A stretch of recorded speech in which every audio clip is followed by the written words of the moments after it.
Somos uma única DASA, para inaugurar uma nova era no cuidado com a saúde, para ampliar os espaços e os acessos, proporcionar um avanço contínuo em tecnologia, dar ainda mais segurança, consolidar dados e integrar procedimentos, para aproximar especialidades e fortalecer o exercício da medicina.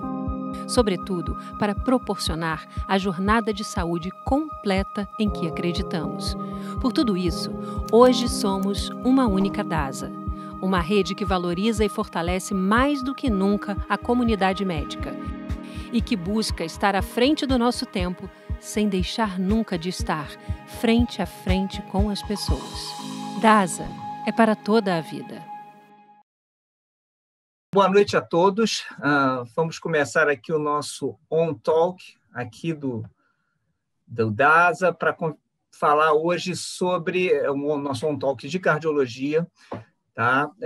Que vai apresentar aqui o tema morte súbita no esporte de alto rendimento, o papel dos testes genéticos. Mas, obviamente, a gente vai discutir aqui não só os testes genéticos, mas tudo que diz respeito à morte súbita relacionada à atividade física de alta intensidade. E para poder, assim, abrilhantar aqui essa atividade, eu chamei aqui dois especialistas excepcionais no assunto e dois grandes amigos meus também, então fico assim muito mais à vontade e eu quero apresentá-los agora.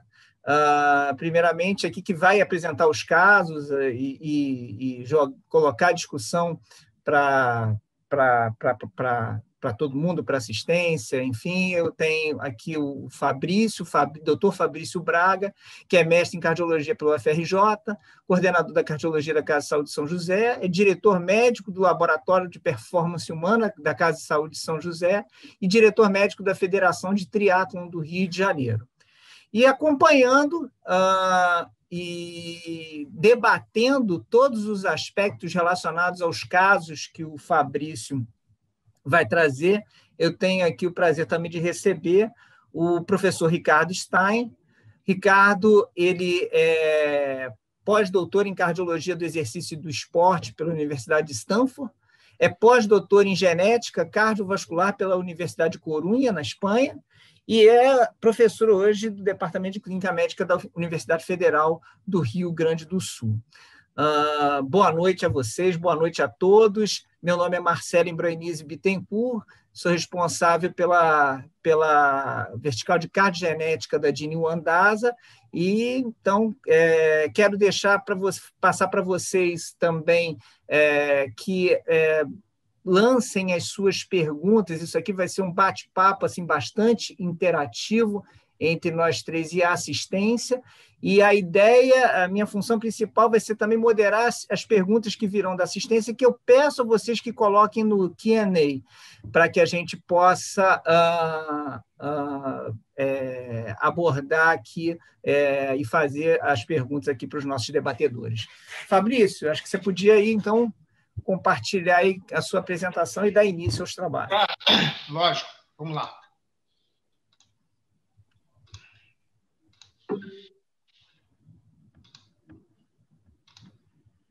Todos vendo a minha tela? Estou vendo. Bom, não tem como deixar de agradecer ao meu amigo de mais de um quarto de século, Marcelo Bittencourt, né, pelo convite para falar aqui sobre esse tema de tamanha importância. Recentemente a gente teve o Congresso Americano de Cardiologia do Esporte, né, o Care of the Athletic Heart, e a genética, embora tenha tido uma aula separada, mas você vê que ela infiltra basicamente todas as discussões clínicas e todos os casos onde se há dúvida entre processos fisiológicos, processos patológicos e tomada de decisão sobre a continuidade do esporte, tanto em atletas amadores quanto profissionais. Ela hoje está inserida em aspectos bastante interessantes, algo que o professor Ricardo Stein, também grande amigo, gosta de falar muito, quando pedir, quando não pedir, sobretudo, acho que talvez seja uma das coisas mais importantes. Eu acho que a gente vai ter oportunidade desses dois casos reais, né, que eu tive a oportunidade de conduzir, todos esses aspectos relacionados ao diagnóstico diferencial de doença e não doença em cardiologia do esporte e o papel importantíssimo dos testes genéticos nesse contexto. Então, sem mais delongas, primeiro caso, mulher, 55 anos, que procura atenção médica depois de sua irmã de 52 anos, maratonista amadora, tão atleta quanto ela, ter morrido subitamente durante um treino de corrida. Ela não tinha qualquer sintoma, completamente assintomática, não tinha nenhuma comorbidade importante, tinha na sua adolescência, início da idade adulta, sido campeão sul-americano de 200 borboleta. Andar borboleta é bem difícil, todo mundo diante de alguém bastante afinco pelo esporte, e foi dedicada à natação competitiva dos 16 aos 23 anos, quando cansou de contar azulejo, mas se manteve ativa. Né? Dos 25 aos 50, a corredora amadora competitiva, fez várias maratonas, a última delas, Chicago 2016, quando acho que as longas distâncias chegaram para mim, vou manter ativa, e ativo para alguém com histórico esportivo desse tipo é bastante coisa, né? Fazer bastante exercício. Atualmente, uma corredora recreativa com 5 a 6 quilômetros por semana, estamos falando de uma mulher de 55 anos, com uma média semanal de 50 a 60 quilômetros, um pace médio em torno de 6 minutos por quilômetro. Enfim, esse era o contexto clínico em que ela estava inserida, um exame físico completamente normal. Então, como extensão do exame clínico do cardiologista, o eletrocardiograma, esse é o eletrocardiograma da nossa paciente. E diante com o professor Ricardo Stein na mesa, não há possibilidade de eu fazer qualquer comentário sobre o seu eletrocardiograma antes dele.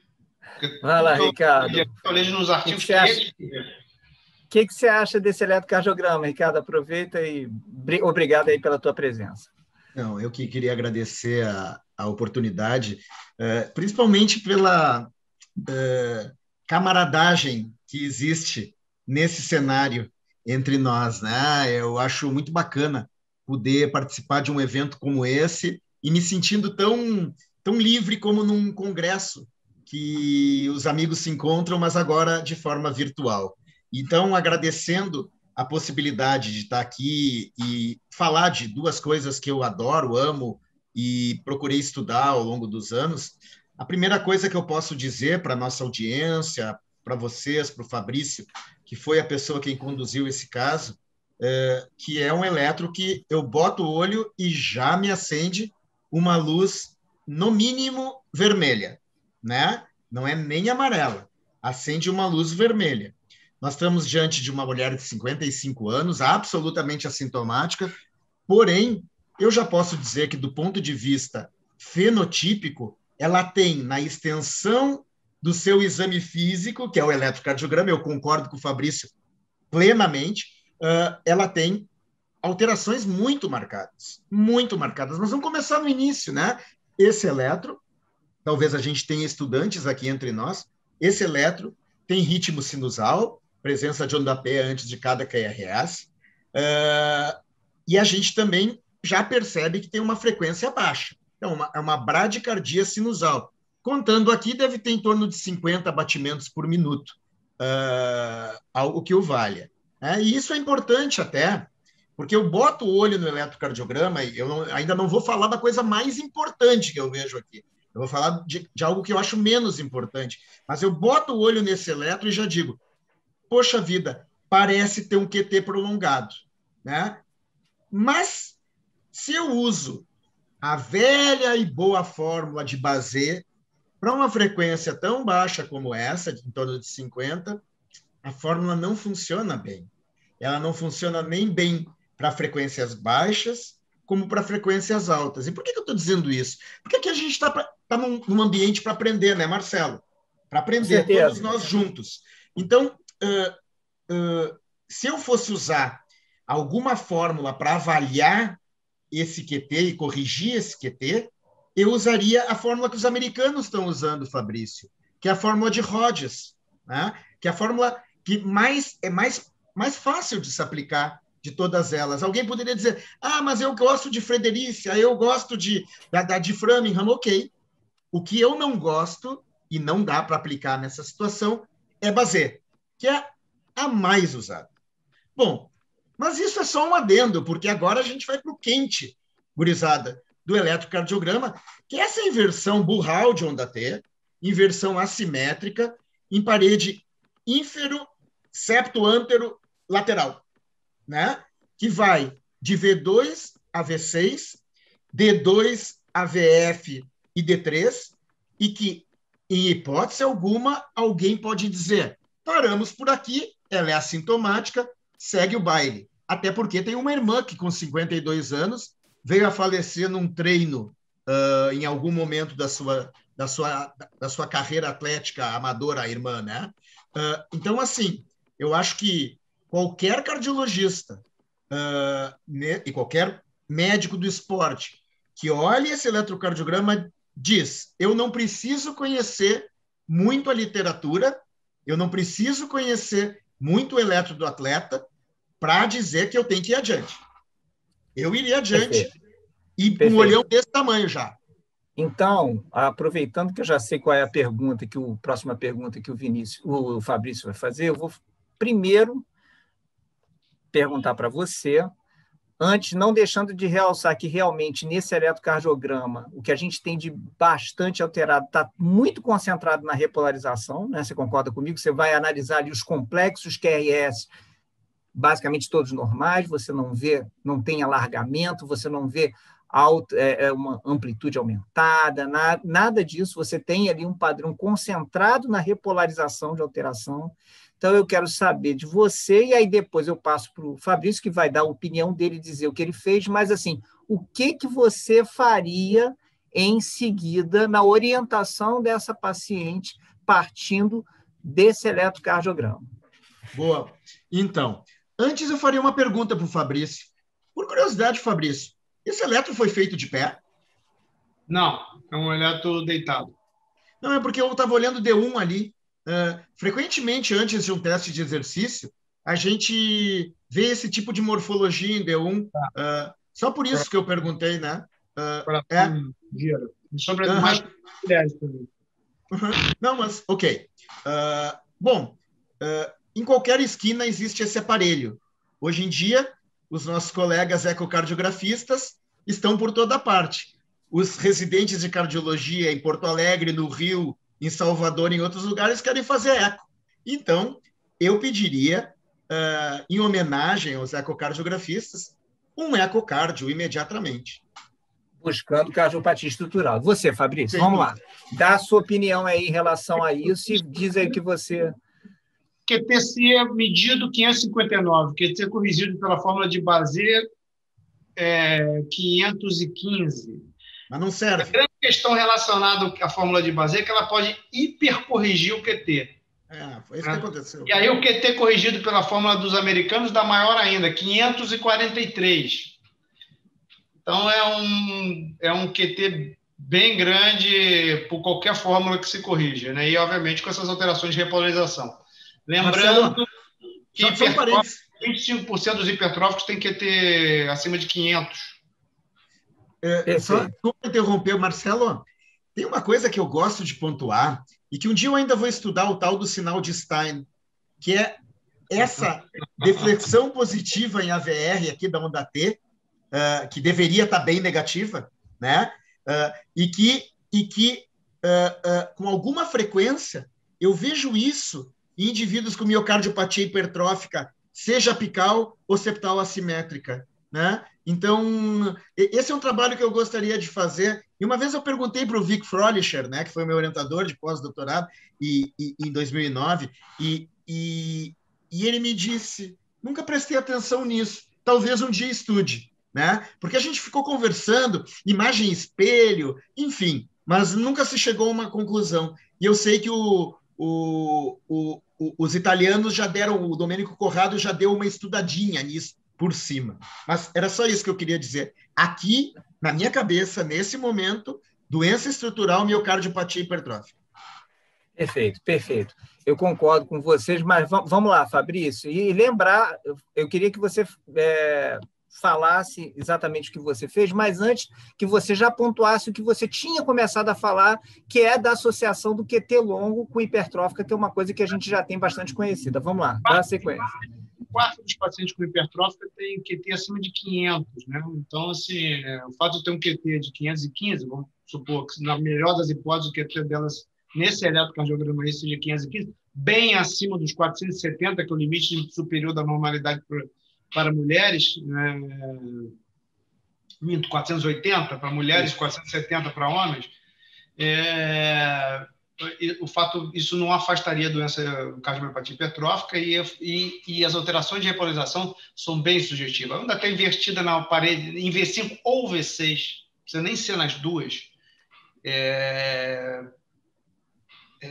Indica a investigação com métodos de imagem, né? Na verdade, a gente poderia até partir direto para a ressonância, mas eu acho que esse propedêutica passando pelo ecocardiograma não só permite a gente avaliar alguns aspectos que a ressonância não nos dá, como seguir um raciocínio diagnóstico interessante. Foi exatamente isso que eu fiz.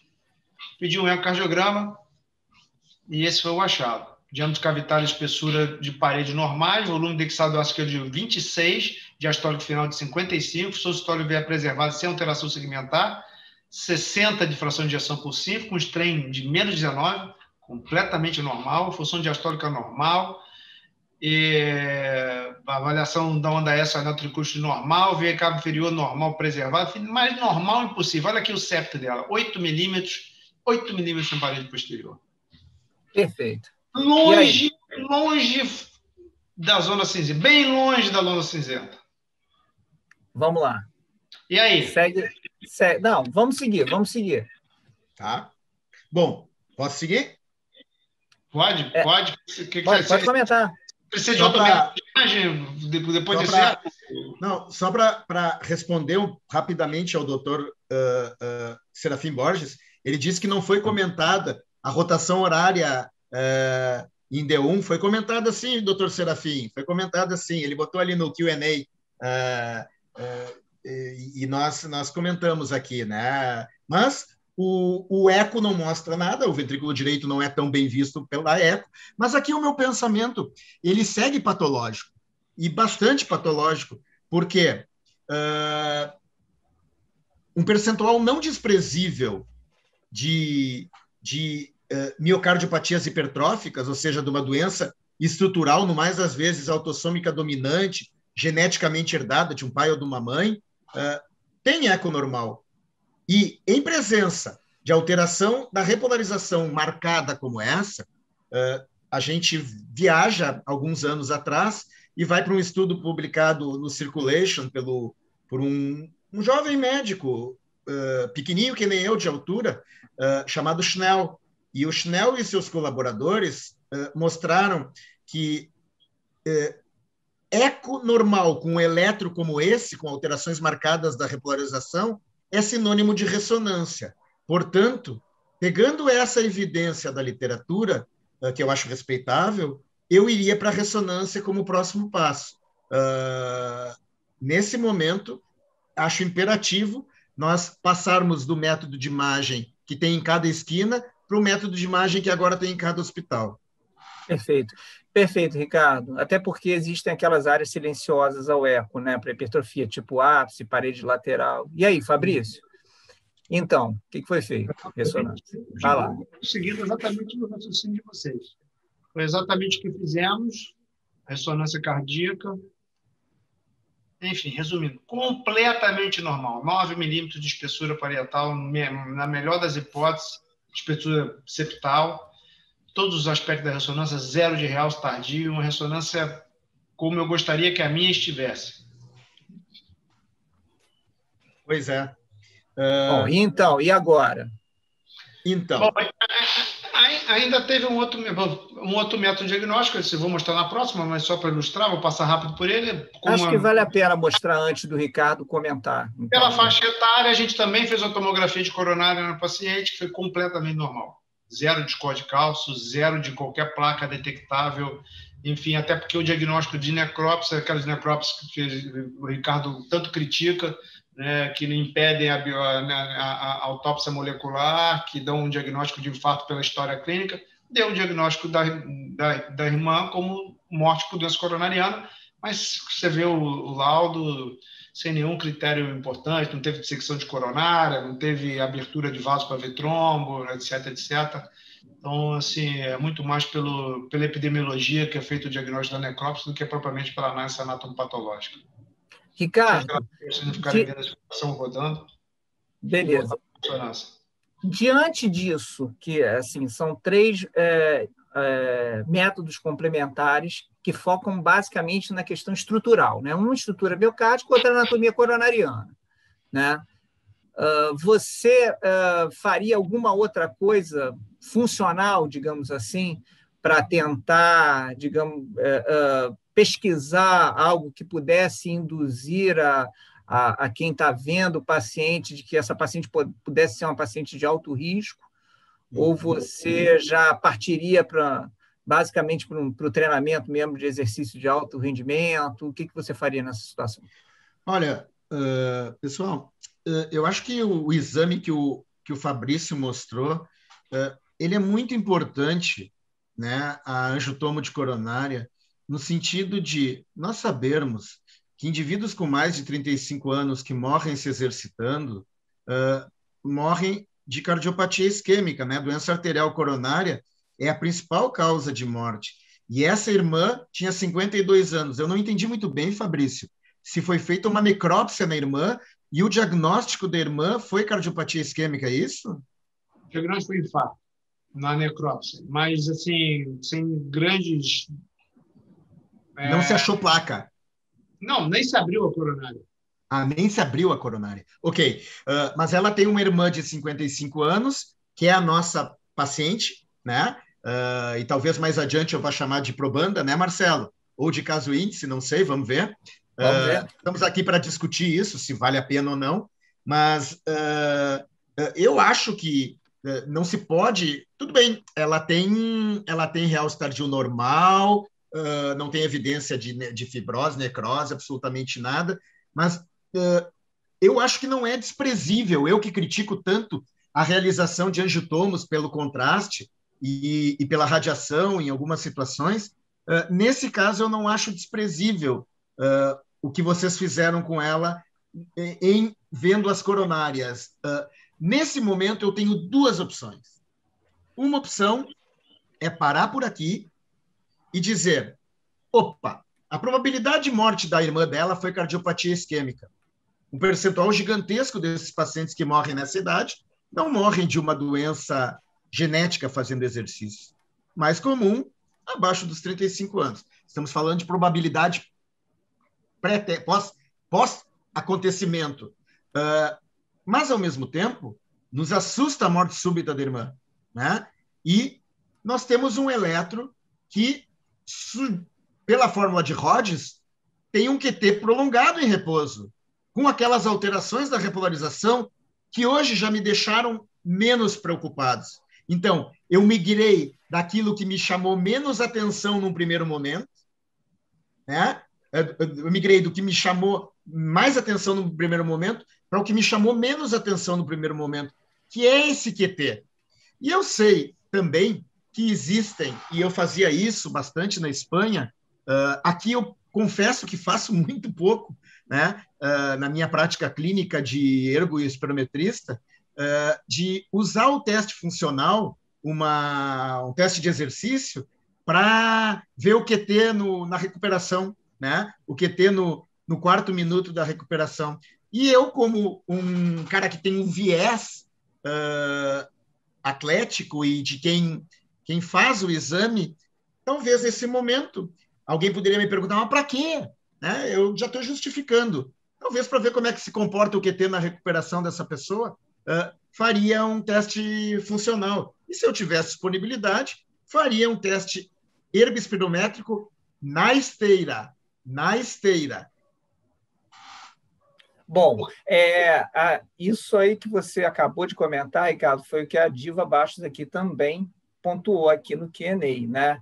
E o Leonardo, até vou aproveitar, então, a sua colocação para colocar a pergunta dele, se não, assim, já que não tem alterações estruturais, enfim, não poderia ser realizado um teste de esforço ou mesmo a cintilografia. Eu não sei, acho que a cintilografia, acho que agora aqui não, porque a gente já fez angiotomografia, enfim. Mas a questão do teste de esforço que ele pontuou. Fabrício, coloca aí a tua opinião. Foi exatamente o que a gente fez. A única diferença é que eu estava bastante interessado na evolução do QT durante o exercício e fiquei com muito receio, né, da qualidade do sinal eletrocardiográfico para avaliação do QT ao longo do exercício e na recuperação, de fazer um teste na esteira. Então, o teste foi feito em bicicleta. Faz sentido. Mesmo ela não sendo uma pedalante, ela sendo uma corredora amadora, nesse caso, sou obrigado a concordar contigo. Acho que faz sentido. Eu estava menos preocupado em avaliar se ela tinha um VO2 estratosférico. E foi o que ela fez. A gente teve, essa foi o VO2 de pico, um exame completamente normal, eficiência ventilatória, um exame bem máximo, né? Poderia ter sido um exame prejudicado do ponto de vista de esforço máximo pela falta de aptidão, de afeição, digamos assim, ao ergômetro utilizado, mas isso não aconteceu. Aqui um R bem acima de 1.1. Enfim, um exame completamente normal, exceto por isso.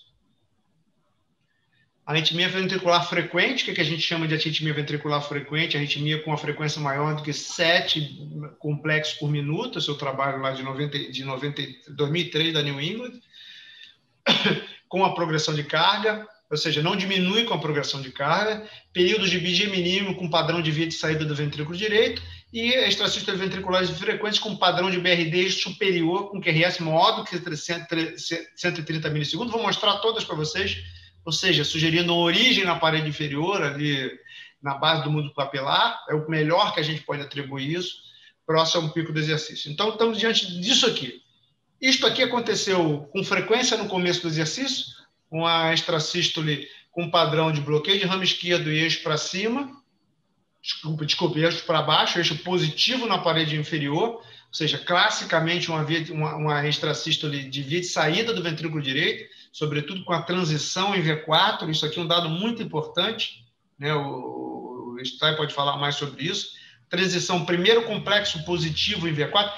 Eu, particularmente, isso é uma coisa que tem sido feito, tenho assim, tenho um cuidado muito grande na análise de frequência da arritmia, complexidade da arritmia e morfologia da arritmia, para ter uma informação prognóstica. Isso aqui é uma arritmia que, a princípio, não preocupa, é uma arritmia basal, que se o cara fizesse até uma taquicardia ventricular com este padrão, teoricamente, você pode até liberar, se for assintomática, para os Jogos Olímpicos. Mas não foi só isso que aconteceu. Fabrício, e dá um nome até para essa arritmia, né? Galavardan. Antigamente chamava Galavardan, né? Coisa de gente velha, Stein. Enfim, mas não foi só isso. A gente também teve este padrão aqui com bastante frequência, uma arritmia com padrão de bloqueio de ramo esquerdo, um extrasístole com padrão de bloqueio de ramo esquerdo, eixo para baixo, complexo alargado. Direito. Desculpa, bloqueio de ramo direito, perdão, com a parede inferior negativa, ou seja, surgindo da ponta do coração para cima, ou seja, uma arritmia que não é daquelas que não parece uma arritmia fascicular, pela largura do complexo QRS, que seria outra arritmia benigna com padrão de bloqueio de ramo direito. Enfim, tivemos um teste que, do ponto de vista de evolução funcional, é excelente, mas do ponto de vista elétrico, em alguém que tem uma irmã que morreu subitamente, nos deixa preocupado. Coloca aí a evolução do QT mas lá. Como o teste não foi feito para isso, né? Foi um tiro que saiu pela culatra. Foi feito para ver isto daqui, né? A evolução do QT ao longo do exercício. Então, partimos aqui de um QTC com a paciente em pé aqui agora, de 487 milissegundos no repouso, chegando a 423 no pico do exercício, e um QTC no 4º minuto da recuperação, de 426, portanto, eu vou mostrar o trabalho, menor do que 450, 460, ou seja, não é um padrão de evolução eletrocardiográfica no esforço de um portador de síndrome de QT longo. Me corrija se eu estiver falando bobagem. É um comportamento mais benigno, né, Ricardo? Perfeito. É um comportamento benigno, embora, né, a gente tenha visto aqui, esse trabalho no estudo clássico de 2011, que analisa vários aspectos de evolução de QT ao longo do exercício, tentando determinar o que mais bate com a presença de testes genéticos positivos para a síndrome do QT longo. Né? Para a síndrome do QT longo do tipo 2, né, desde que você tenha familiares com QT, com síndrome do QT longo, tem um QT longo anormal no esforço, esta evolução, tem um QT menor do que 460, não afasta a doença. Então, lá é menos provável, mas não afasta totalmente a doença, pensando em síndrome do QT longo tipo 2. Bom, agora, a gente também tem que parar para pensar, né, Marcelo e Fabrício e pessoal, que a probabilidade dessa irmã ter morrido por uma síndrome de QT longo, seja do tipo 1 ou tipo 2, porque tipo 3, as pessoas não costumam morrer durante o exercício, elas morrem em repouso ou depois do exercício, ela é mais vagal, né? Relacionada aos canais de sódio, né, Marcelo? Isso, exatamente. A probabilidade dessa irmã falecida aos 52 ter morrido de síndrome do QT longo, olha, a gente não vê isso com frequência em cada esquina. Muito pouco provável. Não é a idade mais frequente onde elas falecem, né? Mas a pergunta que o Fabrício acho que está querendo deixar com esse algoritmo é saber o seguinte: se você, com esse teste de esforço, você interrompe aqui a tua investigação ou se você segue em frente. E aí, Ricardo? Olha só, eu tenho um viés que é uma facilidade de fazer uma avaliação pré-teste genético, né? E ver quando um exame genético pode nos ajudar mais ou menos. Se eu tenho esse viés, eu também tenho que aprender quando a probabilidade pré-teste de o teste não ajudar em nada for muito alta. E nesse momento, eu, enquanto alguém que tem um pequeno conhecimento de cardiologia ligada à genética cardiovascular, eu diria que a probabilidade pré-teste de eu encontrar alguma mutação em um gene tipo um KCNH2, né, que explicaria um QT longo tipo 2, é muito baixa, mas muito baixa mesmo. Então, eu não quero estragar nada aqui, mas nós estamos falando de pedir e não pedir teste genético, mas nesse momento eu estou muito tranquilo com a tua paciente, Fabrício. Não me agradou aquele eletro lá do princípio, né? Mas com toda a evolução de exames propedêuticos que tu foste fazendo de forma muito adequada, na minha humilde opinião, eu me sinto satisfeito nesse momento. Marcelo, o que tu pensaria? Olha, sem dúvida nenhuma, a probabilidade realmente pré-teste ela é muito baixa, né? A questão agora aqui é como é que a gente vai justificar essa alteração de repolarização, né? Então, assim, aí eu passo para vocês, aí eu queria ouvir, então, primeiro o Fabrício, em relação a isso, já que quem falou foi o Ricardo. O que você acha, então, em relação o que ele falou é indiscutível. A chance de você ter uma sensibilidade alta no teste genético, num caso como esse, é pequena, né? Aliás, é um teste que vai ter pouca sensibilidade. Apesar do QT longo, de uma forma geral, né, os testes genéticos terem uma sensibilidade razoável para a síndrome propriamente dita, né? Só que aqui, o que a gente está vendo, que foi feito pelo Fabrício, e muito bem estudado, é que ele fez toda uma estratificação pré-teste que eu acho que jogou essa sensibilidade lá para baixo. Essa é a verdade. Agora, a questão é a seguinte: como a gente explica esse eletrocardiograma? Fabrício, como é que a gente explica, então, esse eletrocardiograma? Assim, eletro de atleta tem tanta coisa que eu não consigo explicar. Assim, ela não tem volume hoje de exercício, né? para justificar este nível de alteração eletrocardiográfica. Seja, e tem mais um dado que eu queria te passar, queria te fazer, complementando essa pergunta, rapidamente. Como é que você também justifica isso, considerando que essa doente também não tem critério para coração de atleta, certo? Não tem. Ainda tem essa... mas você pode manter remodelamento eletrocardiográfico com estrutura cardíaca bem próximo do normal, né? E tem um aspecto interessante que é o seguinte: a questão é que ela não nada mais, né? Mas nos esportes em geral, sobretudo os mais praticados, os atletas master de natação mantêm alterações eletrocardiográficas em fases mais avançadas da vida do que, por exemplo, ex-atletas de corrida, ex-ciclistas. Então, assim, eu não acho que seja, porque ela parou de nadar há 20 e tantos anos atrás, então não acho que seja cortejo disso daí. Não é um eletro alterado, a princípio, sem justificativa para ser alterado. Uma pessoa sem característica, sem fenótipo, porque que justifique qualquer tipo de doença. Fala. Vai lá, manda, Ricardo, mais breve um pouquinho para a gente poder seguir para o segundo caso. Vai lá. Olha só, acho que é fundamental a gente lembrar mais uma coisa que diminuiria mais ainda a chance dela ter uma dessas síndromes. Primeiro, QT longo, no caso. Ela nadou durante muito tempo e 70% dos indivíduos com QT longo que fazem evento fazem na natação, quando tem QT longo tipo 1. O QT longo tipo 2 tem mais relação com barulho, né? E podem cursar com fibrilação ventricular que mimetiza uma epilepsia, um quadro epilético, por causa dos receptores que existem aqui também para o KCNH2, no QT longo tipo 2. Então, isso diminui mais ainda a chance.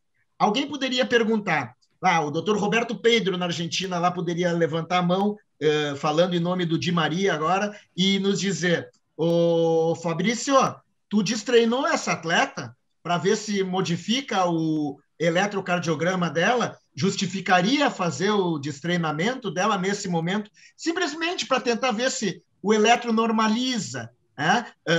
Essa seria uma estratégia? Se tu fosse o Pelicha, talvez sim. Se tu fosse o Sharma, não. Não, porque também não tinha nem volume de treino para destreinar. Embora o luto a deixou bastante tempo fora, o luto e o receio a deixou bastante tempo fora do exercício que ela fazia. Ela adquiriu um medo absurdo, obviamente, lógico, né? Assim, ela considerava a irmã uma atleta muito melhor do que ela, a despeito de não ter sido uma atleta competitiva profissional no esporte amador, né? Como a natação. Já estava destreinada, então, né, Fabrício? Dá sequência, então. Eu vou mostrar um novo eletro dela depois desse período de 4 semanas, fazendo absolutamente nada. Fabrício, acho que uma pergunta fundamental aqui é se ela tinha um eletro prévio. Não tinha. E uma pergunta que um dos colegas aqui estão assistindo fez a pergunta também, se tem algum medicamento... Essa pergunta na ocasião. Tem um eletro? Sim, tem.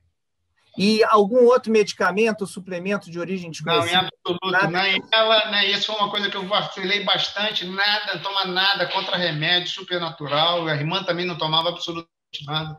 Enfim. Então dá sequência aí, Fabrício. Vamos dar sequência aí para a gente. Aqui a gente tem um Holter, né, que é completamente antagônico ao teste de esforço, 0 de arritmia ventricular, nenhuma extrasístole ventricular. E agora...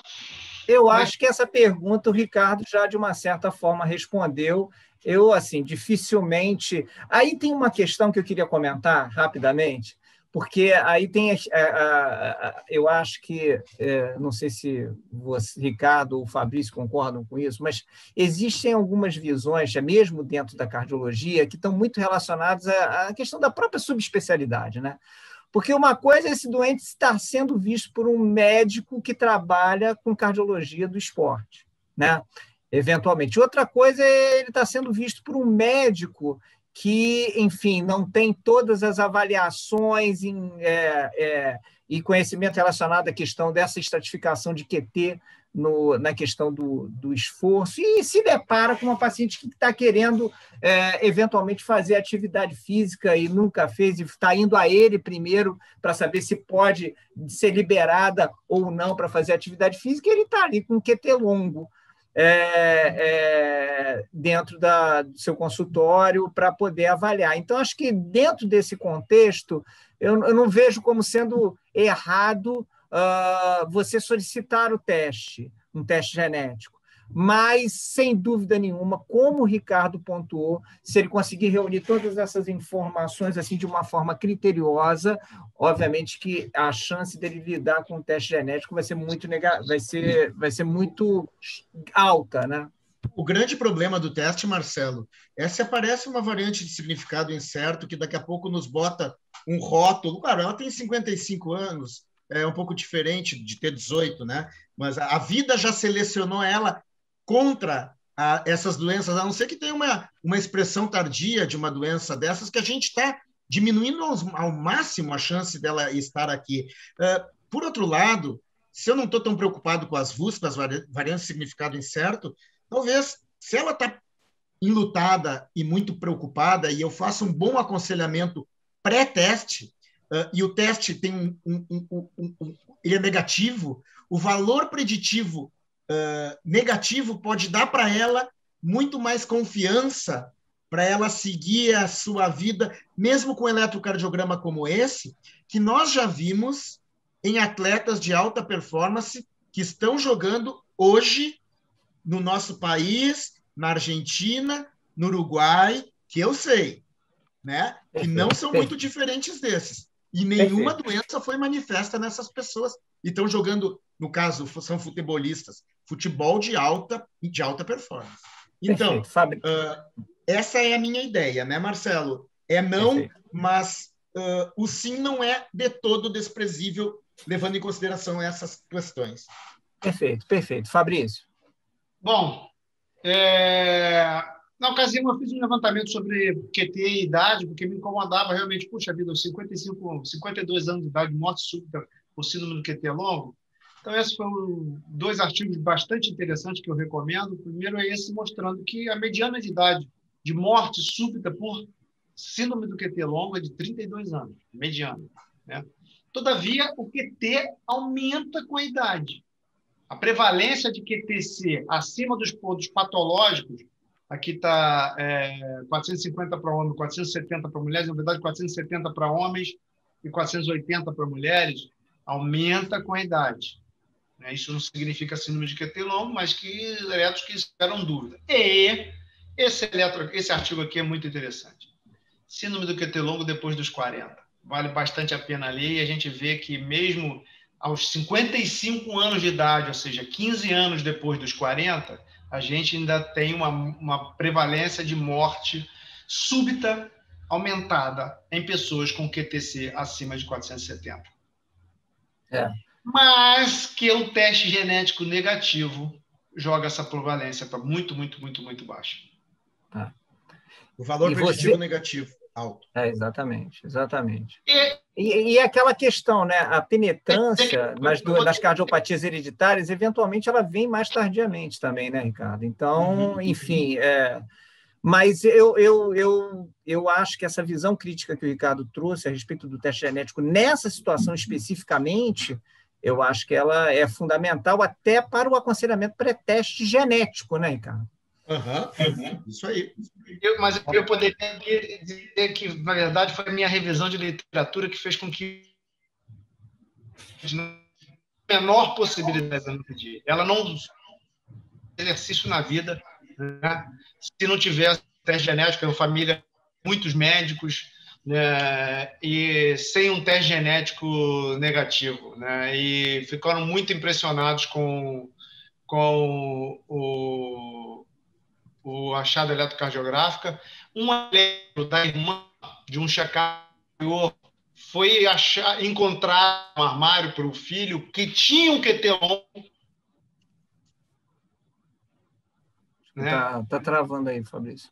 Oi, não tá travando? Um pouquinho. Oi? Me Agora ouve eu estou te agora? ouvindo. Não, agora eu estou te ouvindo bem.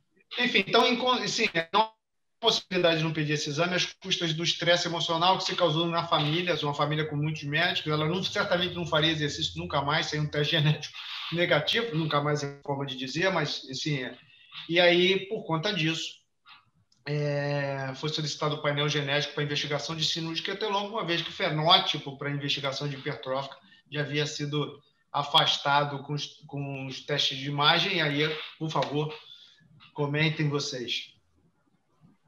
Eu acho que a gente já comentou, né, Ricardo? Foi basicamente assim, foi um teste negativo, né? Me chama a atenção esse painel, passei os olhos nele e eu não estou vendo o SN5A, né? Exatamente isso.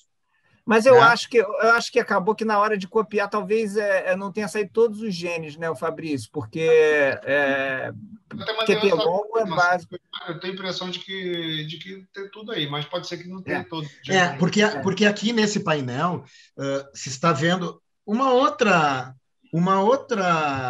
possibilidade que me ocorreu agora, Marcelo, tu que é um expert no assunto, é que essa mulher pudesse ter uma mutação numa troponina T2, e cuja a expressão fenotípica pode ser muito frustra em exames de imagem, e eventualmente ela pode ter uma doença sarcomérica com uma troponina T2, mas aqui nós estamos falando de bruxaria, isso porque nós estamos discutindo o calcanhar de Aquiles do caso, mas eu não vi a troponina T2 aqui, e também não estou vendo também nesse painel nada sarcomérico assim, como a cadeia pesada da miosina, nem a maiosina.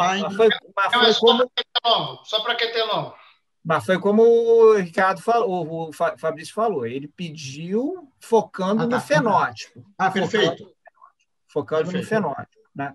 E assim, as mutações, eu concordo com essa. Você faria também para hipertrófica, Ricardo? Não, eu não faria. Eu trouxe a bruxaria da bruxaria aqui, que está escrito no rodapé do livro, que só um cara como o Marcelo vai lembrar de uma coisa dessas, mas que faz algum sentido teórico-prático, mas muito mais teórico do que prático. Acho muito pouco provável. Até porque nessas variantes que o Ricardo falou, da troponina T2 e tudo, você pode ter realmente pequenas hipertrofias, né? Que é o que eles chamam a atenção. Né? Você pode ter alteração eletrocardiográfica, uma hipertrofia que não é muito significativa, uma doença sarcomérica que geralmente se comporta com pequenas hipertrofias, mas você tem alguma coisa. Né? Eu entendo o que o Fabrício falou, porque realmente o eco e a ressonância foram completamente normais, não tinha nada. Então, eu acho que está perfeito. Fez o painel para Quetelon, painel negativo. Provavelmente, o que você fez depois, Fabrício? Vamos lá. Não, mas só um parênteses, Marcelo. Eu acho, assim, eu que olho isso aqui, entendo um pouquinho, painel para Quetelon com arritmogênica junto, né? Tem um pouquinho de arritmogênica, porque tem. Como veio a arritmogênica, por que não vir, né? Exatamente. Me parece, acabou parecendo um pouco de painel de arritmias cardíacas, né? É um painel para arritmias cardíacas. Deve ser isso. Com lamina, isso aí. Tá bem. Vai lá. Eleto, depois de 5 semanas sem exercício. Tá aí. Abrindo as alterações eletrocardiográficas, porque tem menor, né? Olha lá. 479, era 515, 479, mas ainda é longo. Mas não mudaram as alterações da polarização. Meu amigo, se eu não liberar ela para fazer o que ela quiser agora, eu não sei mais o que eu vou fazer. Estudo eletrofisiológico, de jeito nenhum. Se depois de tudo que tu fez, dessa maravilha de evolução propedêutica que tu colocou para essa senhora, tu não liberar ela, não tinha por que ter feito tudo isso, né? Porque aí tu não acredita nos exames. É exatamente isso que a gente fez. Foi liberada para atividades esportivas, recomendação de comunicação de sintomas. Exatamente quando você me lembra, era um atleta com investigação negativa e recomendando avaliação anual. Maravilha. Só para lembrar que a gente ainda tem mais em torno de 36 minutos aí para fazer o caso 2. Você quer passar um pouquinho? Você vai direto, né? Pulei direto para o caso 2 para poder... O caso 2 e lembrar o pessoal da assistência aí querendo perguntar, só botar no Q&A que a gente aqui transmite a pergunta aqui para os nossos debatedores. Então, vamos lá, Fabrício. Caso 2. Caso 2, homens... Branco, 42 anos, ex-atleta profissional de bodyboarding, até os 28 anos, talvez um pouco menos. Aos 30 começou a disputar campeonato master de tênis, sujeito completamente apaixonado por esporte desde a primeira infância. Dedica-se amadoramente à prática de tênis competitivo, dedicava-se nessa ocasião a 18 horas semanais entre treinos e jogos. Disputa pelo menos 20 campeonatos por ano. Eventualmente ainda pega a onda de longboard. Nas horas vagas, é empresário do ramo da educação.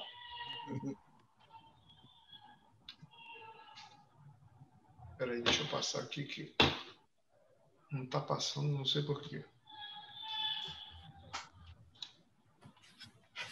O que não está passando, agora eu não sei. Perfeito.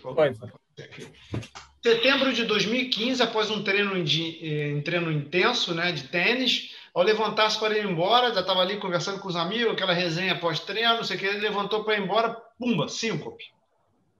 Recobrou consciência segundos depois, testemunhos relataram que ele teve abalos musculares durante a perda da consciência. A história patológica apresenta, teve um desmaio semelhante aos 14 anos de idade, teve o pai falecido por câncer de colo e nenhuma história de morte súbita na família.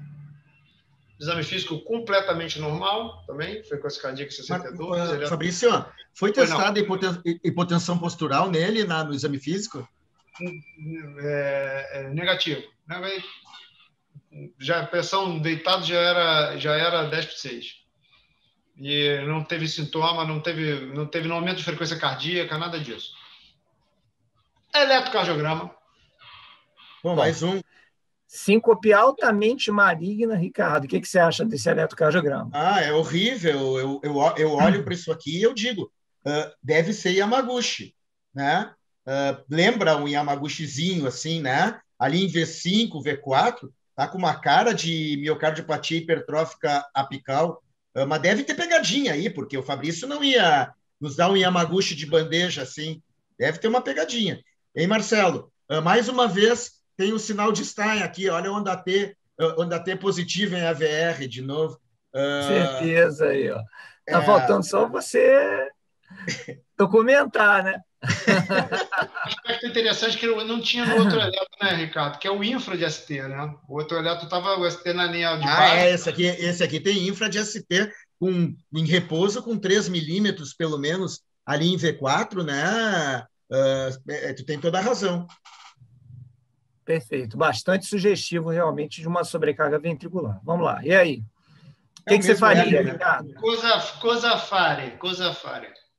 Eu iria para o eco de novo, né? Eu acho que é o caminho natural nesse tipo de situação. Acho que é importante. Mesmo sabendo, Marcelo, mesmo sabendo o que tu disse antes, que as formas apicais podem não ser vistas na eco, eu acho que a gente tem que fazer um eco, não tem dúvida. Perfeito. Sempre o primeiro exame. Isso é bom sempre frisar. Vamos lá. E aí, Fabrício? Eco. Aqui agora já tem coisa, hein? Branco, 42 anos, com 13 de septo, mas parede posterior de 14, né? Era hipertenso? Não, né? Era hipotenso. Não, é. Ok.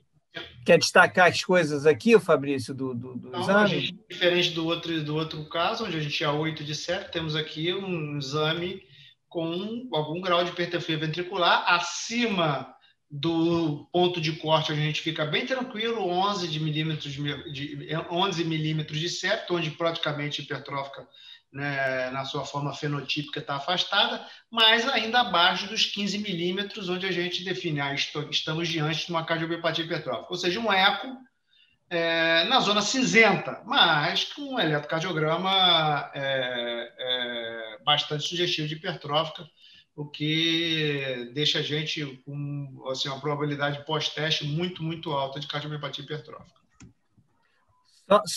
Vai, termina o eco que eu vou fazer só um comentário aqui. Vai.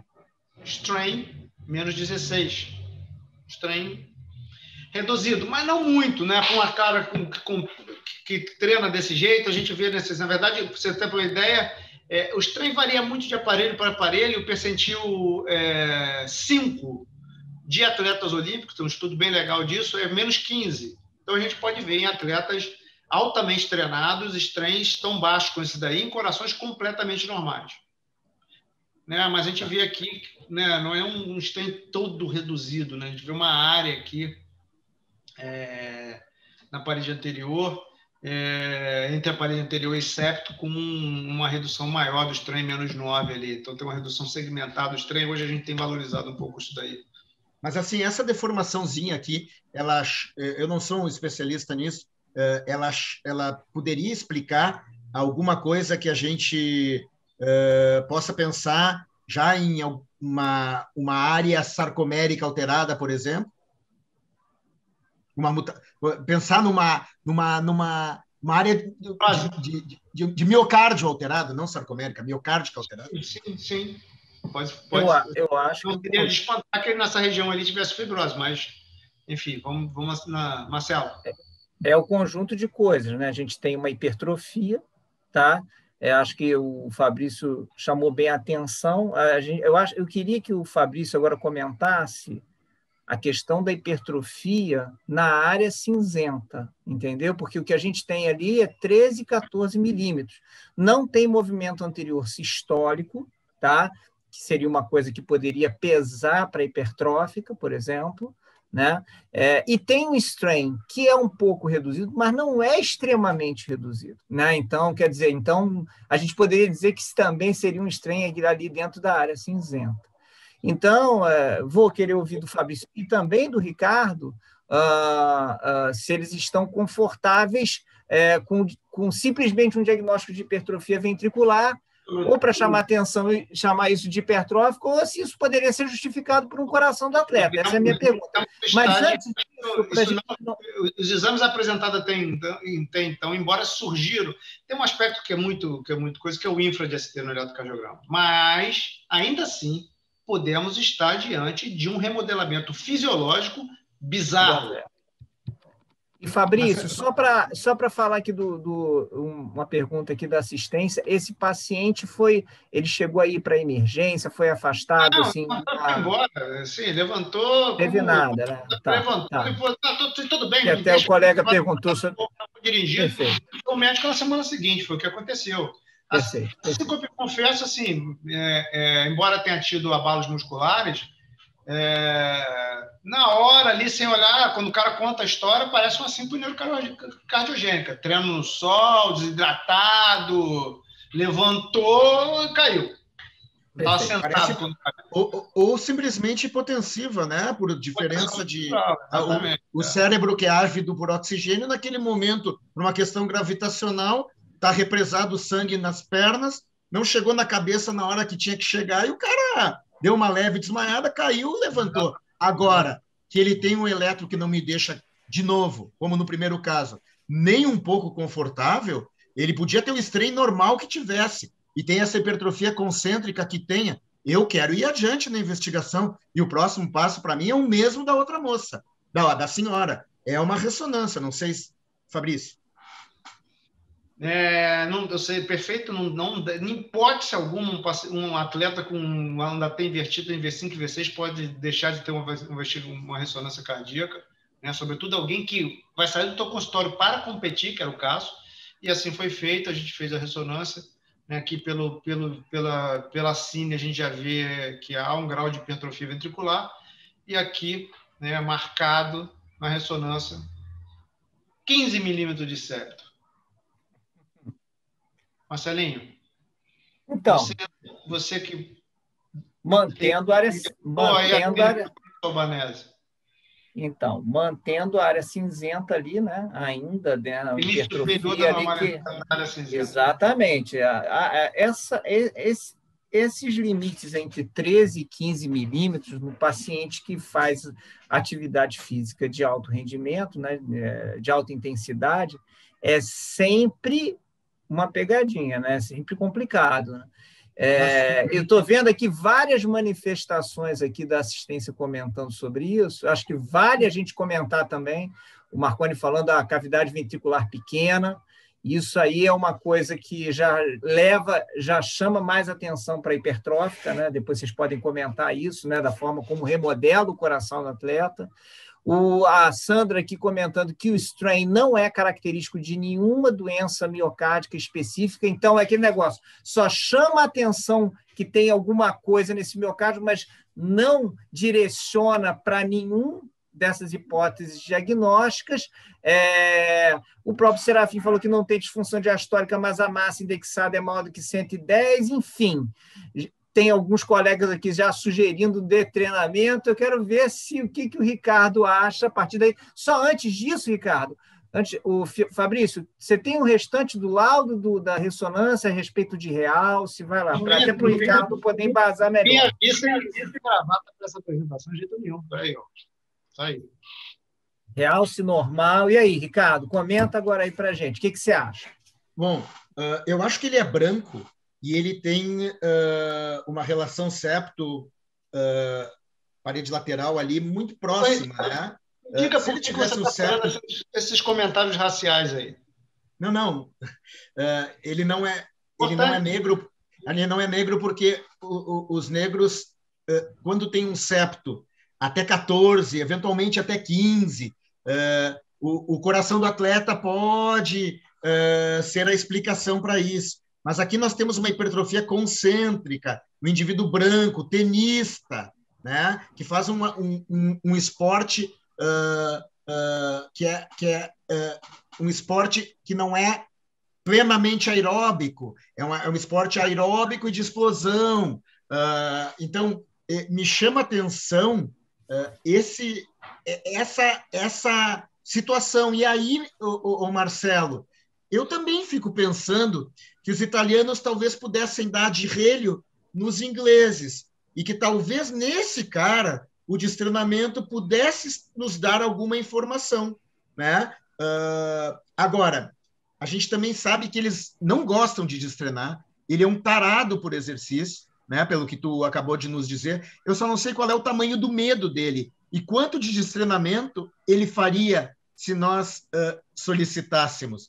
Eu acho que o destreinamento é a última cartada que nós temos, mas num caso como esse, talvez já valesse a pena, porque eu não sei, de novo, poderia fazer um teste de exercício, mas para quê? O que eu vou achar que pode me ajudar nesse caso? Eu estou pensando em cardiopatia isquêmica de jeito nenhum, não estou pensando em origem anômala de coronária esquerda de jeito nenhum, não estou pensando em síndrome arrítmica nenhuma, eu estou pensando num cara que fez um treino forte, como ele fazia, como o Fabrício disse lá, e que teve um episódio hipotensor, né, hipotensivo, e que agora tinha um eletro prévio? Muito antigo, normal, muitos anos normal. Atrás. 15 anos atrás. Ricardo, deixa eu te fazer uma pergunta, Ricardo. Deixa eu te fazer uma pergunta, Ricardo. Olha só. Aqui a gente está diante de uma situação onde o diagnóstico diferencial é cardiomiopatia hipertrófica versus coração de atleta. Concorda? Certo? Uhum. Os exames, as avaliações que a gente tem para isso são a história, o eletrocardiograma, o ecocardiograma e a ressonância, com seus achados favorecendo mais a um ou a outro. Pelo que eu estou entendendo, do que você tá raciocinando aí na sua cabeça, a gente não tem ainda esse diagnóstico. Aí a minha pergunta bem objetiva para você.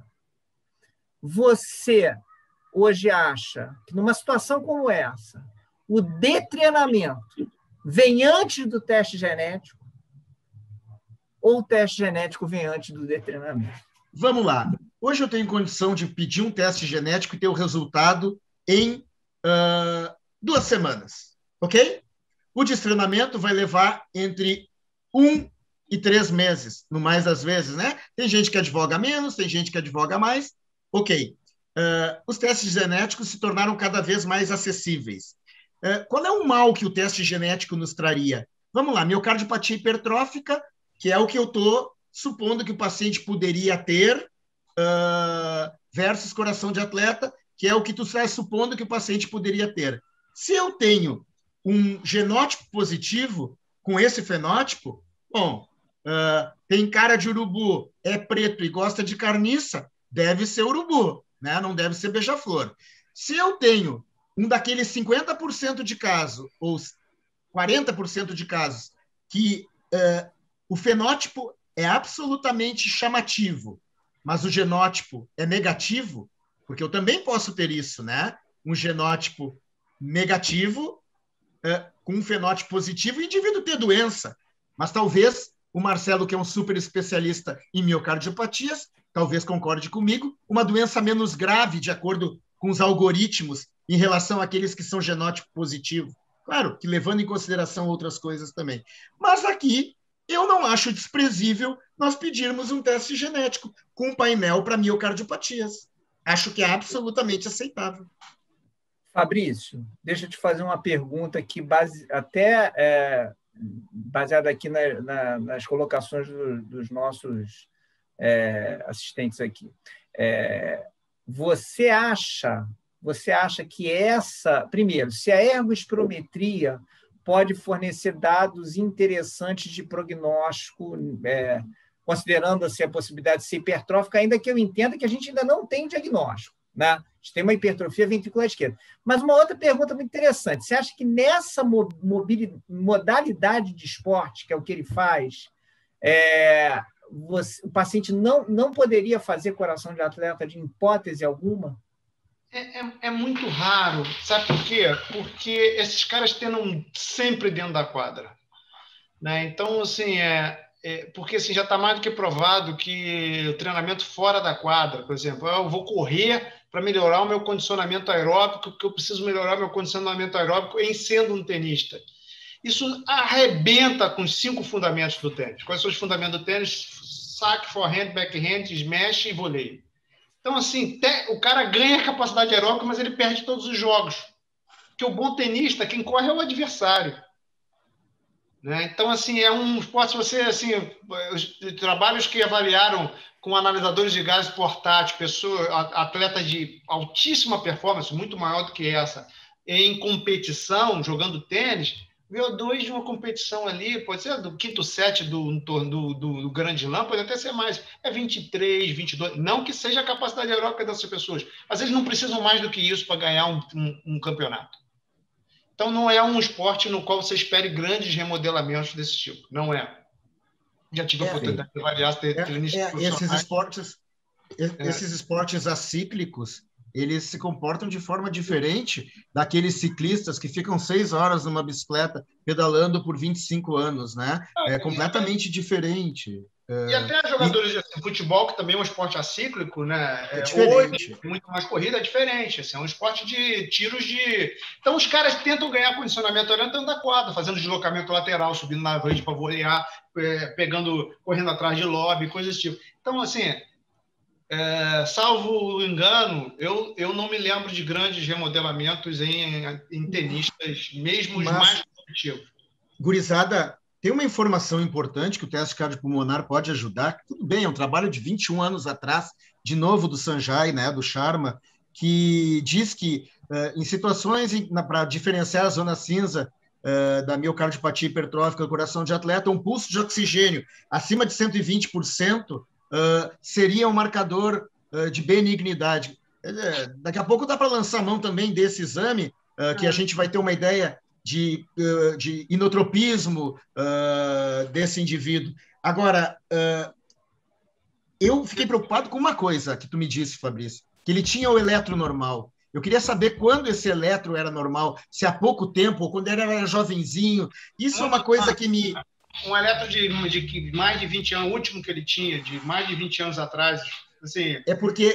O hipertrófico poderia ter olhado normal 20 anos antes Exatamente, né? A gente sabe que aquele japonês, o tal do Shimizu, mostrava isso, gurizinhos com eletro normal aos 12, 15, 17 anos, e depois a doença se expressava. Agora, eu menos preocupado com essa síncope que ele teve, eu estou preocupado com esse eletro mais essa hipertrofia concêntrica, que não é o mais comum mesmo, mas tem alguma coisa que parece não estar bem aí, né?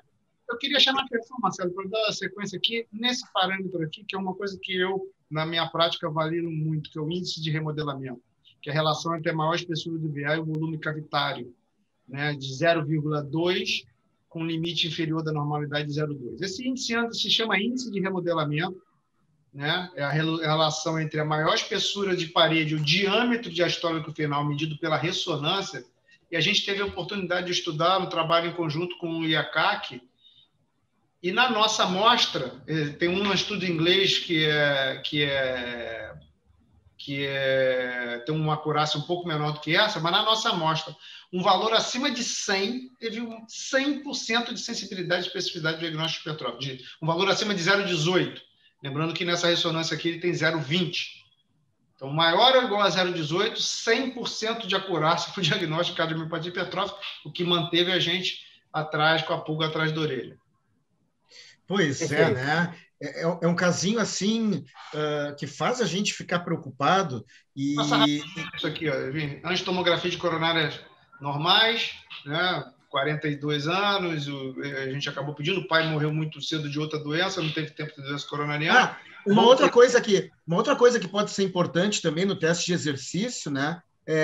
Além do pulso de oxigênio, daqui a pouco nós não sabemos o que acontece com o ritmo cardíaco desse cara durante uma partida de tênis, ele não está monitorado. E no teste de exercício, daqui a pouco ele faz alguma arritmia maligna, alguma porcaria dessas, e aí aumenta mais a chance de ele poder ter uma miocardiopatia. Vai lá. Vamos lá, até exercício não tinha 120% de pulso de oxigênio. Cadê o pulso de oxigênio? Não tinha 120%, mas tinha uns 110%, 112%. Normal. Descendente, um VO2 de quase 137%, perto de 50%. Um indivíduo com a capacidade aeróbica muito boa para a faixa etária. Nenhuma arritmia durante o exercício.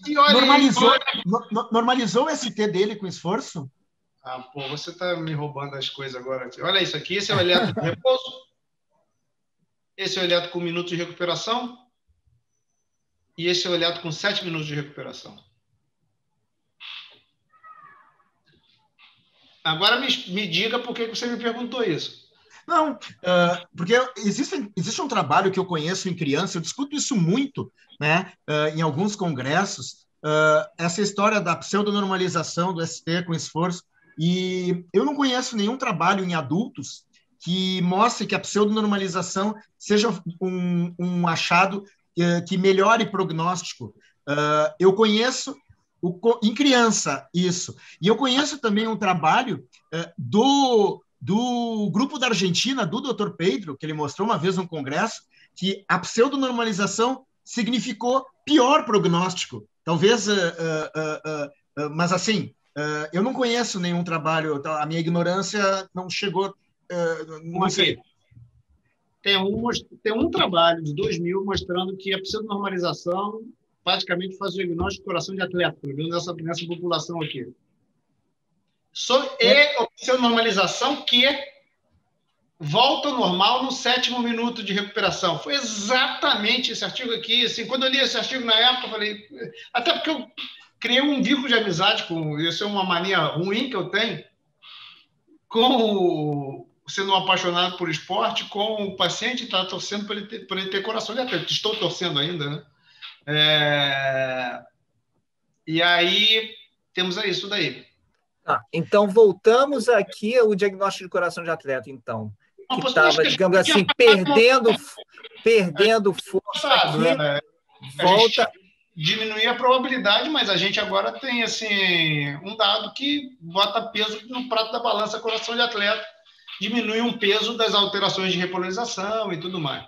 Tem pergunta pra caramba aí, Marcelo. Não, eu estou monitorando todas elas aqui e basicamente é tudo aquilo que a gente já comentou. A gente tem mais 12 minutos, eu queria. E esse caso ainda tem algumas coisas interessantes. Vamos lá. Próximo passo. Vai lá, Ricardo. Bom, nós temos duas opções aqui, a opção do Marcelo e a opção do Fabrício.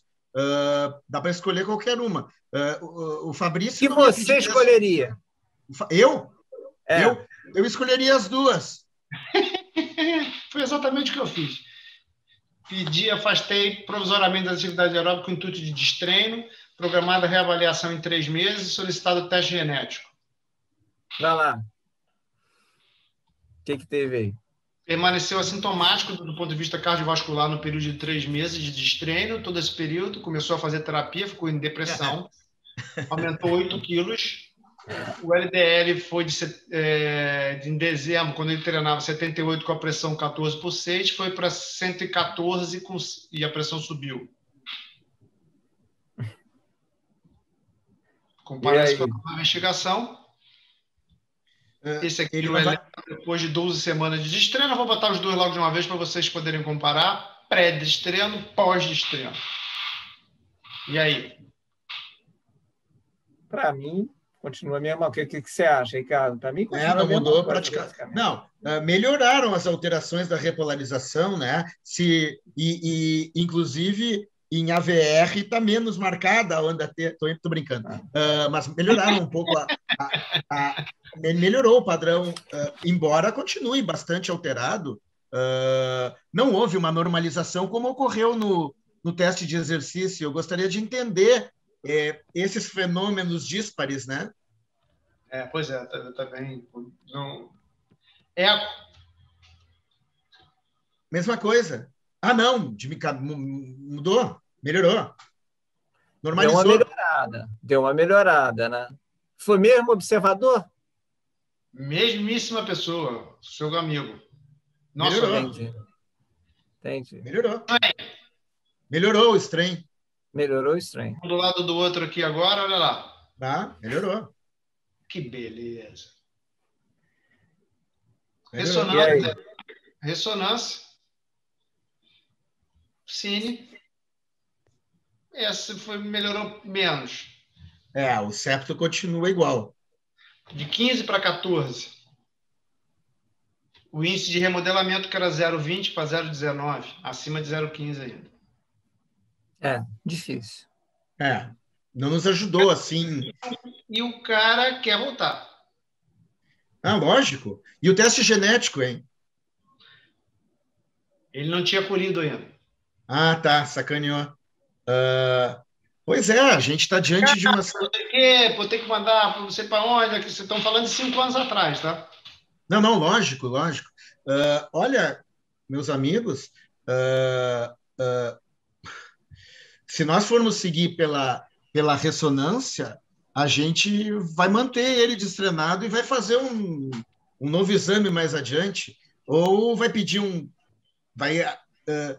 vou pedir o teste genético e se ele for genótipo negativo, eu vou liberar ele. Se ele for genótipo positivo, bom, aí a gente vai conversar sobre miocardiopatia e exercício versus miocardiopatia e esporte competitivo.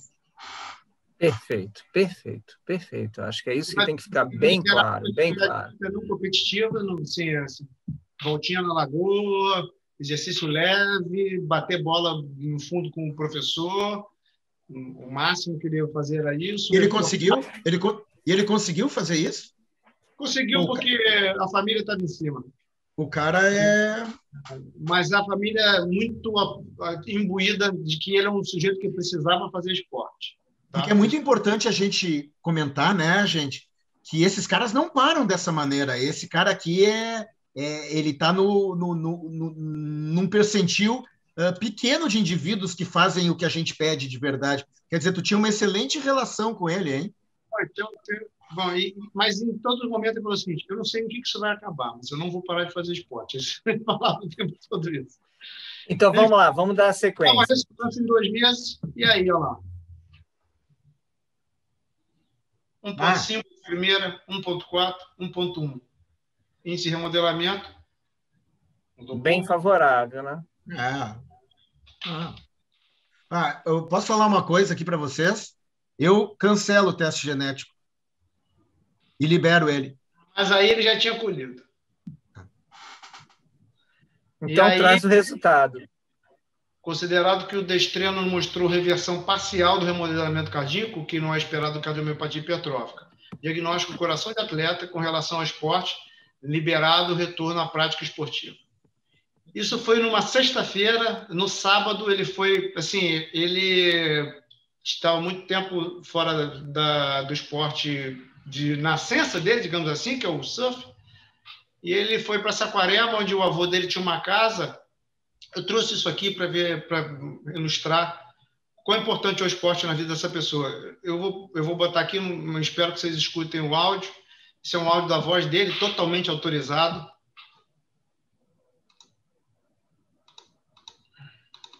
Vou ver se eu consigo passar isso aqui. Espera aí. Bom, mesmo que a gente não consiga ouvir o áudio, né? Só o visual já fala por si, né, o Fabrício? Eu não ia para Saquarema tinha alguns anos e eu fui meio que criado lá. Meu avô morava lá e eu passei minha adolescência lá surfando. Pô, vou te falar, cara, a primeira onda que eu peguei lá, uma esquerda com peso, voltei chorando e remando de felicidade. Perfeito. Tá. E o teste genético, hein? Eu e o Marcelo, a gente é genético. Uma semana depois me chega esse teste genético aí. Aí, o Ricardo, é tudo aquilo que você falou antes, ó, só que você falou para outra sessão, né? Caraca! Mas que droga! O Ricardo, acho que é interessante você comentar. Eu falar disso. Eu acho que é interessante você comentar dois aspectos, então, porque a gente já está chegando no final da nossa sessão, que você já tinha pontuado antes a possibilidade, até para o caso anterior, né, da mutação em troponina T2, que codifica logo a proteína troponina T, e que pode dar manifestações fenotípicas não tão exuberantes, no caso aqui de uma hipertrófica, né? Mas eu queria que você trouxesse uma outra informação, que é a respeito dos riscos de morte súbita associado a esse gene especificamente, quer dizer, aquele fenótipo que não é muito expressivo, mas os riscos inerentes a ele. Vamos lá. São poucas as vezes que a gente, indivíduos assintomáticos, a gente pensa em botar desfibrilador. Uma situação são nos truncamentos da titina e nas laminopatias, né? E outras vezes, passa na minha cabecinha, nas afecções genéticas com mutações da troponina T, que a expressão pode ser incompleta e muitas vezes essas pessoas, e tem um caso que eu tive a infelicidade de ver na Espanha, mulher de 35 anos que tinha um familiar que tinha morrido subitamente, essa mulher não tinha absolutamente nada, e foi coletado o teste genético dela dirigido para a mutação que tinha o familiar. E a mulher morreu nesse ínterim antes de chegar ao resultado do teste. E ela tinha uma mutação na troponina T. Então, essas mutações, quando eu olho esse gene, eu fico muito preocupado, muito preocupado. Não é que eu vá botar um desfibrilador nesse cara, mas eu não estou tranquilo aqui. Eu acho que ele virou um caso índice genético, né? Ele é um genótipo positivo, fenótipo positivo, é um cara de mais risco, tem uma mutação num gene potencialmente deletério, e eu faria um pedigree, né? Eu viria psicossegrega nessa família. Ele deve ter pais vivos, ele deve ter filhos. Eu gostaria de ver a árvore genealógica dessa família. E nesse meio tempo, a minha preocupação é que ele é um tarado pelo exercício e que ficou 3 meses sem fazer exercício e mudou completamente o seu perfil de saúde, né? Esse cara desceu a ladeira burralmente naqueles 3 meses que tu propôs a ele de destreinamento. Então, isso também entra no meu algoritmo. Mas eu estou muito preocupado. Marcelo, tu não... Eu vou até, porque a gente daqui a pouco vai ter que encerrar, eu vou tomar liberdade aqui de dar na minha opinião, né? A gente se depara muito com essa dificuldade com pessoas como ele, que têm grande vontade de manter a atividade física. Agora, é quase que impossível, a gente não pode desconsiderar tudo isso que o Ricardo falou aqui agora.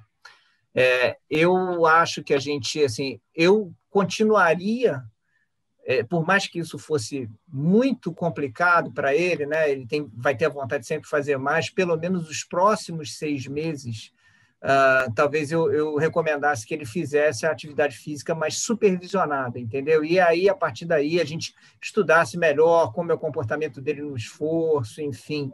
Não sei o que vocês acham disso, mas acho que agora a gente está diante de um paciente que tem uma doença sarcomérica, que teoricamente tem um risco maior de arritmia, e a gente quer liberar ele para atividade física, né? Então, eu não teria coragem de liberá-lo assim para fazer do jeito que ele quer. Eu acho que seja o que ele for, tem que ser bem supervisionado. Como ele se comporta no esforço, a gente já sabe, né? Ele se comporta bem, porque ele tem 42 anos e veio bem até agora. Teve lá alguma coisa aos 14, teve essa síncope, que provavelmente não é arrítmica, eu imagino, mas a mutação, essa é urubu, né? E essa mutação aí, o Marcelo e eu conhecemos. Então, agora que o teste mostrou genótipo positivo, fenótipo positivo, competir, para mim, com essa mutação, acabou a vida competitiva dele. O risco é muito maior que o benefício. Fabrício, vamos finalizar aí. Vai lá, que a gente já está acabando. É difícil nesse aspecto definir risco-benefício. O risco, obviamente, a gente conhece, né? O benefício é muito individual. Então, a decisão compartilhada passa exatamente por aí, uma decisão médica com base em valores e preferências de um paciente, família que entendem o risco. E poucas vezes eu tive a oportunidade de fazer uma decisão compartilhada tão amistosa, né? Como essa, e vou dar sequência nisso. Bom, enfim, de forma rápida, Marcelo, a gente tem hoje diretrizes bem mais benevolentes no que diz respeito aos pacientes com reimpressão com cardiomiopatia hipertrófica para a parte esportiva.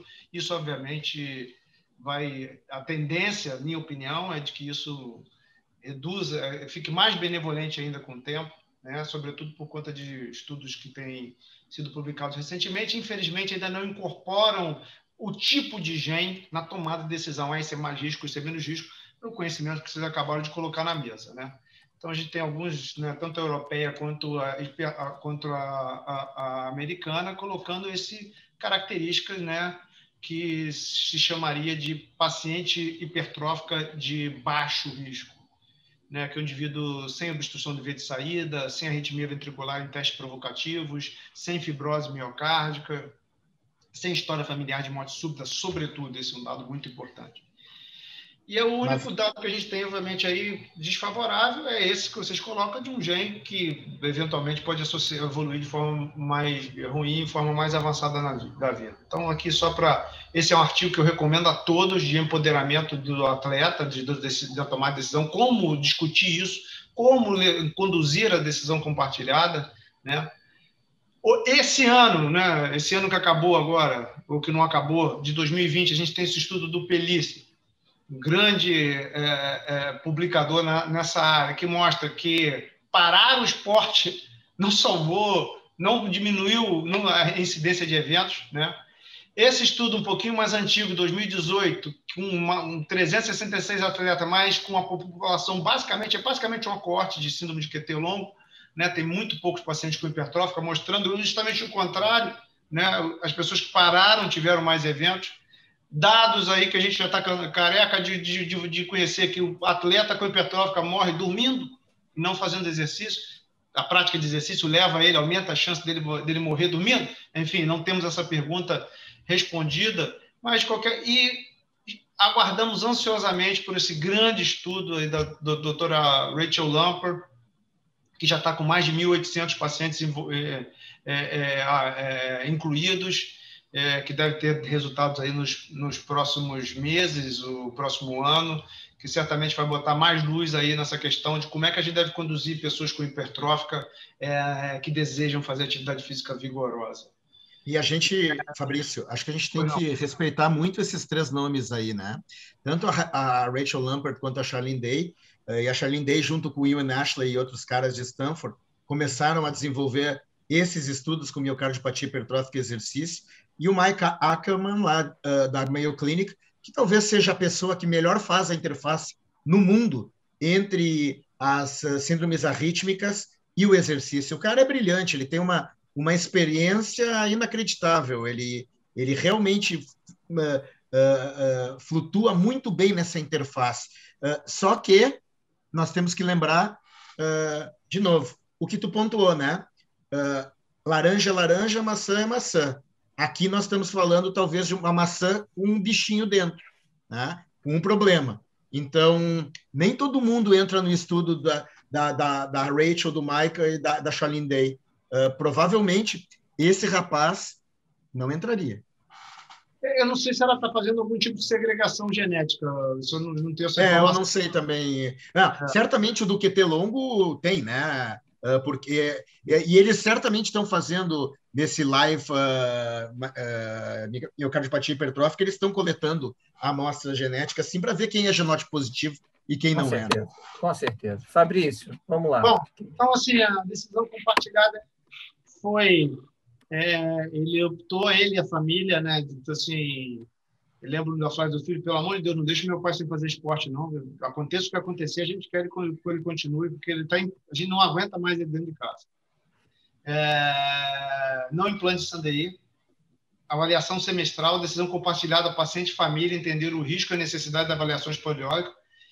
Nós temos 5 anos já de prática desportiva. Essa foto do fundo é ele fazendo uma travessia aquática, o esporte hoje que ele se dedica arduamente, né? Inclusive, recentemente fez uma travessia, veio nadando da Ilha Grande, junto com os amigos, da Ilha Grande até Copacabana.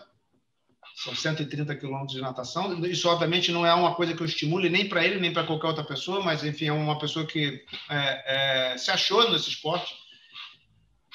Religiosamente faz suas avaliações e eu posso lhe dizer que em 5 anos ele tem absolutamente nenhuma alteração adicional a tudo que vocês já viram. Beleza. E a família? A família não quis fazer o estudo genético. Isso é importante também. Eu queria finalizar até falando um pouco sobre isso, que obviamente que fotógrafo dele, o filho hoje é o fotógrafo dele em provas nos eventos esportivos que ele participa. A questão do teste genético também é uma decisão que precisa de um termo de consentimento, certo, Ricardo? Então, assim, os algoritmos também contemplam a decisão dos familiares de não querer fazer o teste, mas só lembrar o seguinte, que nesses casos onde não foi feito o teste genético, a gente deve fazer o aconselhamento com os métodos complementares tradicionais na família, pelo menos sugerir a eles a fazer, né? O eletro O problema é que, geralmente, quem não quer fazer o teste genético acaba não querendo fazer nada também, né? Mas, enfim, a gente tem que sempre propor as duas formas, né? Nunca mais... Fabrício, eu vou ter que encerrar aqui, mas não posso deixar de agradecer essa maravilhosa apresentação, debate. Então, assim, poxa, eu quero agradecer muito aí, é o nosso primeiro On Talk aqui da Gene One DASA. Nós teremos vários outros aí no decorrer desse ano, é o que a gente pretende fazer, mas eu queria já deixar aqui de antemão o meu profundo agradecimento, tanto ao Fabrício, Ricardo, que são grandes amigos, mas mais do que isso, são excepcionais especialistas na área de medicina do esporte, de genética cardiovascular, cardiologistas de mão cheia, e eu acho que todo mundo saiu lucrando muito, aprendendo muito com essa noite de hoje. Então, eu quero desejar aí a todos uma boa noite, o meu muito obrigado aí. Obrigado aí, pessoal. Valeu. Fora de série.